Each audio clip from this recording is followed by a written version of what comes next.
মহকুমার হিঙ্গলগঞ্জ ব্লকের একাধিক জায়গায় দেখা গেল আইএসএফ এর পতাকা।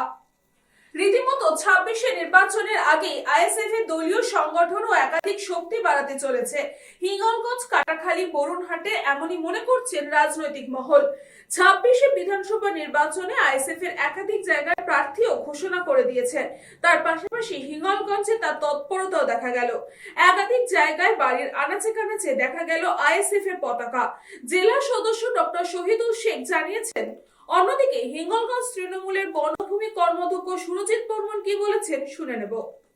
পরিযায়ী পাখির মতো ভোট এসছে, কারা কোথায় ফ্ল্যাগ মানছে না মানছে ওটা আমাদের যা আসে না।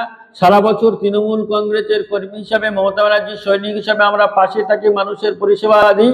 সুতরাং ভোট যুদ্ধে দুহাত ভরে মানুষ আবার চতুর্থবার তৃণমূল কংগ্রেসকে আশীর্বাদ করবেন, মমতা ব্যানার্জি ক্ষমতা আসবেন, এ ব্যাপারে আমরা খুব দৃঢ় এবং সুনিশ্চিত। আইএসএফ এর জেলা সংগঠন আছে, জেলার কাছ থেকে। হ্যাঁ, আইএসএফ এর মার্কেট এখন রমরমা। এখন সবাই চাচ্ছে যে আমরা এই মদ্দা পার্টি করবো, পুরুষ পার্টি করবো, মেয়ে ছেলের গোলামি করবো না। এখন সবাই মানে জনগণ ইয়ং ছেলেপিলে সব এখন আইএসএফ করে। এসব ভাইকেল যাচ্ছে সব আমাদের লোক। হ্যাঁ, এসব যাচ্ছে সব আমাদের লোক আইএসএফ করে। 26 সালে ফল মানে এখানে আমাদের প্রার্থী থাকবে প্রচুর পরিমাণে, আমরা জয়লাভ করবো। হ্যাঁ, ডক্টর শহীদুল।